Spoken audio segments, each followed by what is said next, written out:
In this guide, I will be showing you guys how to fix a TikTok shadow ban. Let's get started. The most important first step is to stop posting for a few days. When TikTok detects a violation, it pauses your account activity, and posting during that period can make the shadow ban last longer. So take a break, be patient, and review TikTok's community guidelines so you don't repeat the same mistake. If the issue still is not resolved after waiting, open the TikTok app and then tap on three bars given at the top right. Now head over to the option settings and privacy.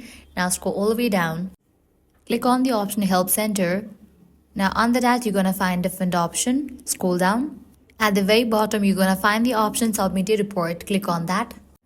Now over here you'll need to briefly explain about the issue that your TikTok is not working.